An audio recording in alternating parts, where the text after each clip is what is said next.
네, 우리 주님께서 습관을 쫓아 감람산에 나아가서 이제 기도하시면서 제자들에게 유혹에 빠지지 않게 기도하라 이런 말씀을 주시지 않았습니까?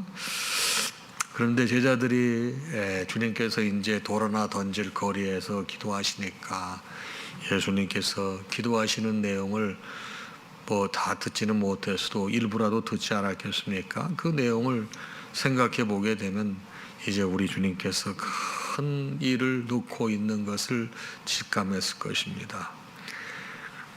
자, 그럴 때 이 사람이 두 가지 반응으로 나올 수 있다고 그랬는데 안타깝게도 제자들은 그냥 잤어요. 포기하고 끝난가 보다 잤는데 예수님께 오셔서 다시 깨우시면서 이 사람들아 유혹에 빠지지 않게 기도하라고 했는데 뭐 그래도 계속 자니까 됐다 가자 이렇게 하십니다. 그럼 그 이제 주님과 제자들의 대화가 끝나고 난 다음에 누가 오죠? 가룟 유다가 제일 앞장에 서서 한 무리가 다가오는데 그 사람들이 누구죠? 대제사장들이 보낸 그 무리가 오게 됩니다. 그리고 그 앞에서 가룟 유다가 예수님에게 입맞춤을 하지 않습니까? 그때 예수가 누구인지 모른다고 말씀을 드렸어요. 제가 이런 그 통신 수단이 발달하지 못해서 지금처럼 뭐 TV라든가 인터넷이라든가 뭐 사진이라든가 이런 게 없었으니까요. 본 사람만 아는 거예요. 그래서 여러분 이제 입맞추 예수가 누구인지 알고 예수님을 잡아서 이제 대제사장들이 이 무리들이 끌고 가는 거죠. 그 전까지는 예수님을 결박하지 않았어요. 바로 성전에서 매일 가르쳤어도 그 사람들 놀래기만 했지 예수님을 잡아가지는 않았는데 이번에는 검과 몽치로, 그러니까 여러분 칼과 이 몽둥이로 예수님을 이제 결박하고 이제 대제사장 있는 곳으로 이제 끌고 갔죠.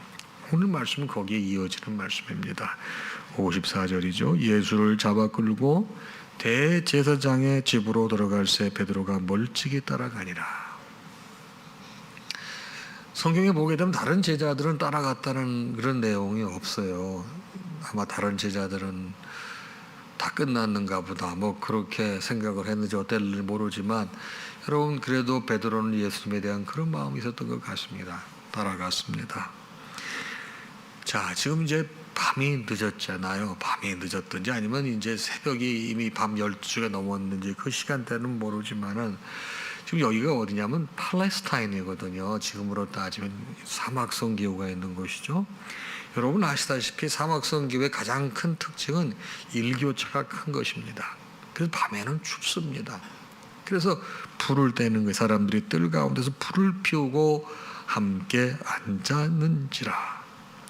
자, 베드로도 그 가운데 앉았더니 그러니까 베드로도 다른 사람들이 이제 예수님 이제 잡혀오면 신문하기 위해서 뭐 그런 그룹의 사람들이 이렇게 모여 있었겠죠. 거기에 베드로도 이렇게 어떻게 될까 할까 궁금해서 거기에 자리 잡고 앉았습니다. 그런데 한 여종이 베드로의 불빛을 향해 앉은 것을 보고 이렇게 보고서 말하는 거예요. 뭐라고요? 이 사람도 그와 함께 있었느니라. 아니 그렇게 뭐 아까도 말씀드렸지만 그렇게 유명한 사람도 아닐 테고 또 잘 얼굴이 알려질 수 있는 그런 그 환경도 아닌데 그 여종이 베드로를 알아보는 거예요. 그러면서 이 사람도 그와 함께 있었느니라. 베드로가 어때요? 금방 부인하죠. 이 여자여 내가 그를 알지 못하더라 이렇게 고백을 합니다. 또 58절 조금의 다른 사람이 보고 이르되 너도 그 도당이라 하거늘. 그러니까 이 베드로가 예수님과 함께 있었다는 것을 한 여종도 알고 또 다른 사람이 보고 얘기하는데 베드로가 뭐라고 하죠? 이 사람아 나는 아니야 이렇게 얘기했다 이 말입니다. 59절입니다. 1시간쯤 지났는데 또 한 사람이 이번에는 장담하여 이르되 그래서 확신하여 이르되 이 말이에요. 장담하여 이르되 이는 갈릴리 사람이니 참으로 그와 함께 있었도다 그랬습니다. 이 사람 갈릴리 사람이야. 내가 알아. 예수와 함께 있었어. 여러분 예수님의 제자들이 거의 다 갈릴리 출신입니다. 가룟 유다만 가룟 출신입니다. 갈릴리 사람이다. 60절 베드로가 이르되 이 사람아 나는 내가 하는 말을 알지 못해 이렇게 부인하고 있었을 때 말씀 보니까 닭이 곧 울더라. 자, 대개 닭은 새벽에 울잖아요. 그렇죠? 옛날에 이 장닭들이 새벽에 꼭 깨우 하고 이렇게 울게 될 때 새벽이 곧 해가 뜨겠구나 이런 걸 알지 않습니까? 이거 보게 되면 새벽으로 추정이 되는 것입니다. 어머나. 근데 저도 이게 그래서 저도 이 말씀을 여러 차례 봤는데 이 말씀을 못 봤는데 오늘 말씀을 준비하면 이게 눈에 확 들어오는 거예요.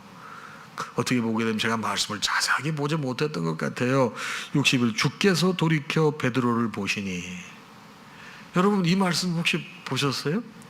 이 닭이 세 번 닭이 울기 전에 네가 나를 세 번 부인하리라 그랬는데 그런 광경에 있었을 때 예수님이 베드로의 얼굴을 쳐다봤다고 하는 그런 말씀을 혹시 인식하신 적이 있으신가요? 아마 여러분 보셨을지 모르실 것 같아요. 근데 저는 이게 그동안 제 시선 주목을 못 시켰던 것 같아요. 근데 이 말씀 보니까 여기 61절 주께서 돌이켜 베드로를 보시니 닭이 울었을 때 이미 베드로는 예수님을 3번 부인했는데 그거를 주님께서 아시고 어떻게 보게 되면 이미 임시로 만들어 놓은 감옥이라고 그럴 수도 있겠죠. 그 창살에서 베드로의 얼굴을 이렇게 쳐다보신 거예요. 쳐다보시니 베드로가 주의 말씀 곧 오늘 닭 울기 전에 내가 3번 나를 부인을 하심이 생각이 나서 밖에 나가서 심히 통곡하니라. 자, 주님께서 언제 그러면 네가 닭 울기 전에 나를 3번 모른다고 부인하리라 하셨을까요? 이게요, 그날 말씀하신 거예요. 그날 예수님께서 잡히시던 날, 그날.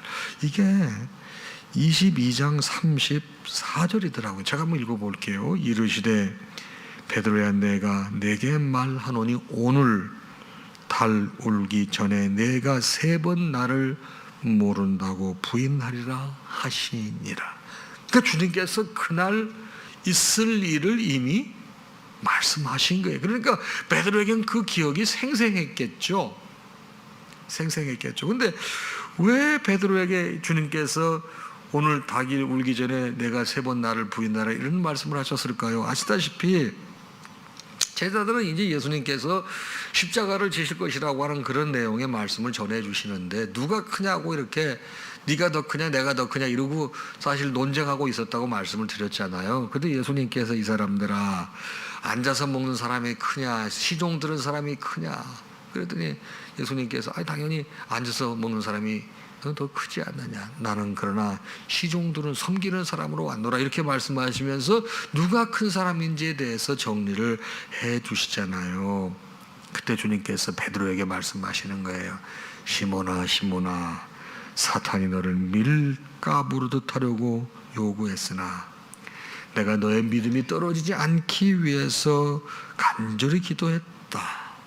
앞으로 너는 돌이킨 후에 내 형제들을 굳게 하라. 주님께서 특별히 베드로에게 명령하시고 당부하신 거 아니겠어요? 앞으로 네 형제 자매들이 신앙생활할 때 낙담하고 믿음의 어떤 저게 상실되게 될 때 네가 그들을 도와서 다시 이렇게 세워줘라. 그때 굉장히 우쭐해졌던 것 같아요.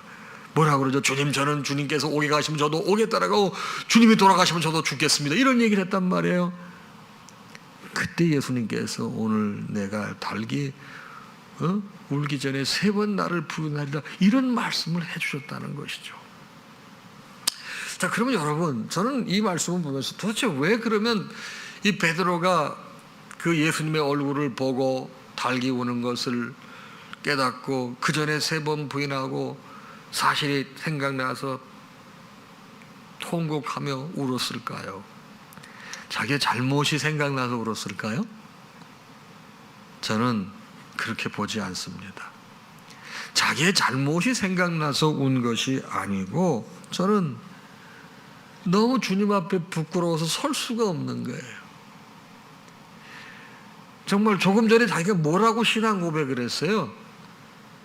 주님께서 잘 당부를 했는데, 아유, 주님 걱정하지 마세요. 그걸 아무 생각, 깊은 생각 없이, 아유, 걱정하지 마세요. 저는 주님이 오게 가시면 저는 오게 따라가고, 주님께서 돌아가시면 저도 따라서 죽겠습니다. 뭐 이런 고백을 하지 않았습니까? 걱정하지 마시라고. 그때 주님께서 너무 인간적으로 접근을 하니까 달기 울기 전에 오늘 네가 나를 3번 부인할 것이다, 이런 말씀을 주셨거든요. 이런 게 다 이제 깨달아지는 거예요.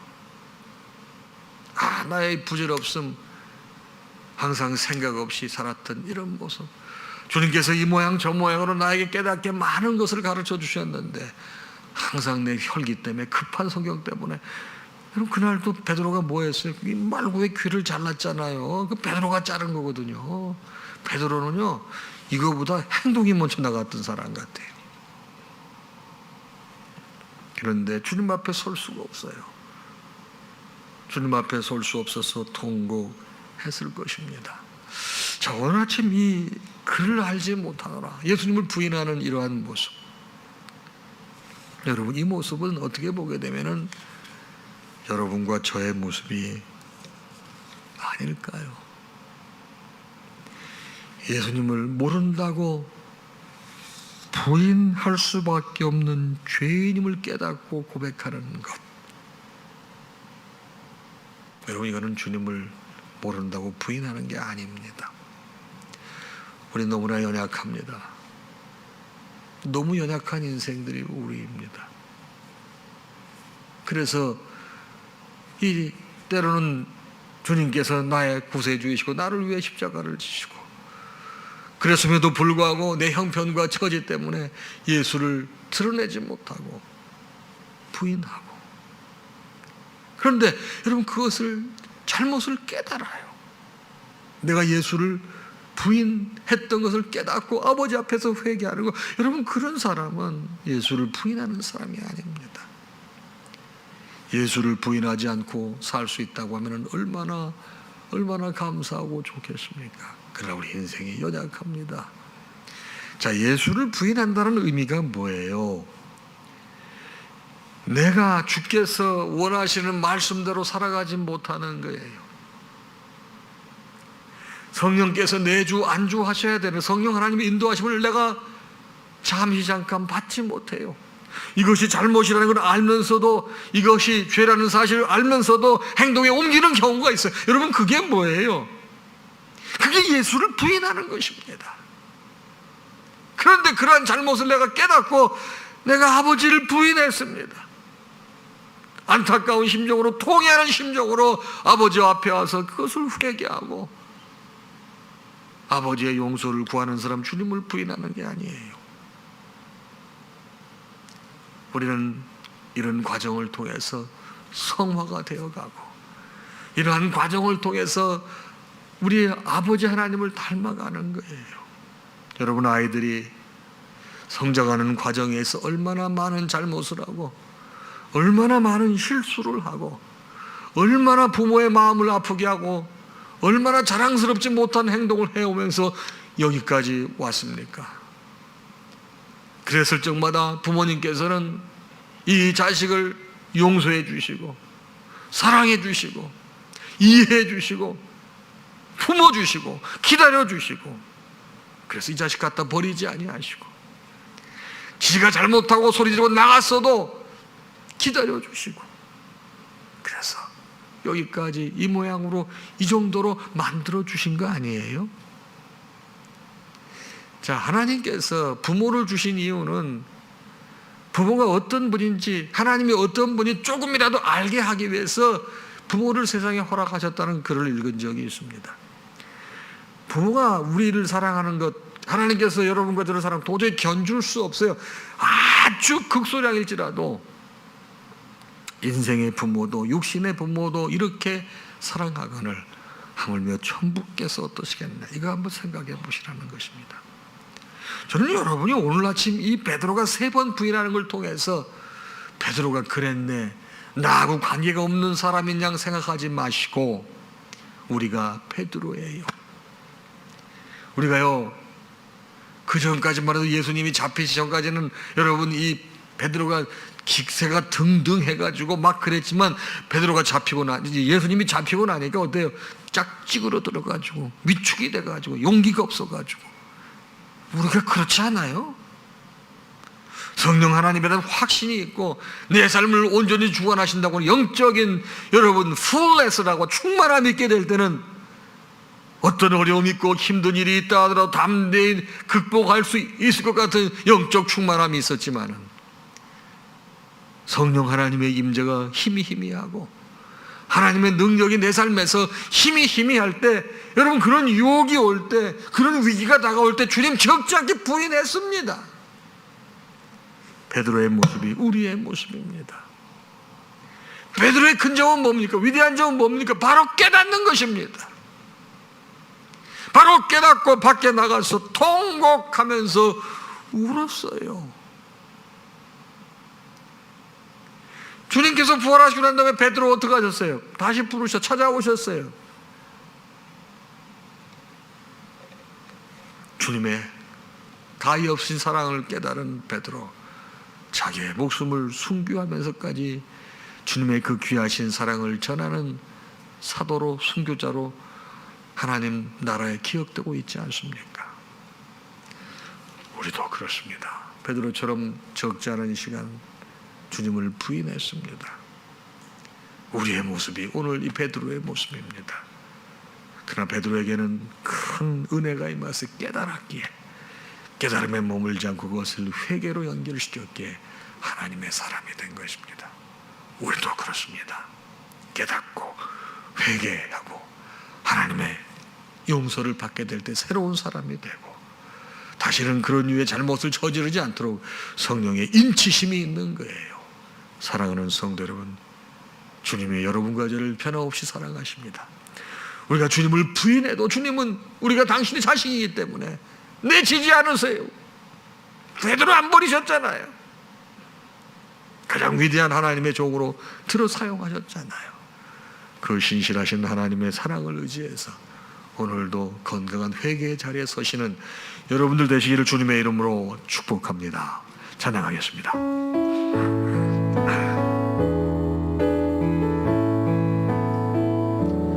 모든 영광 하나님께,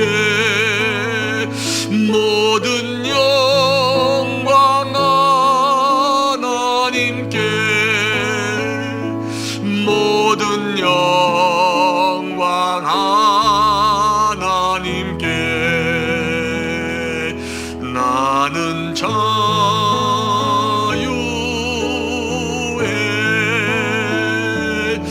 마라나타 주 오신다. 마라나타 주 오신다.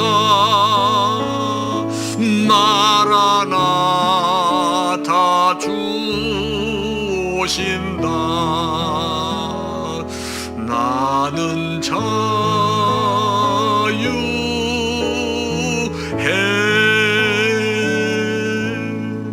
우리 주님 예수 그리스도의 크신 은혜와 하나님 아버지의 무한하신 사랑하심과 성령님의 감동, 감화, 교통, 역사, 충만하심이 오늘 주신 말씀을 받고 하루를 시작하는 사랑하는 당신의 모든 자녀와 그 가정 위에 이제로부터 영원토록 함께 있을지어다.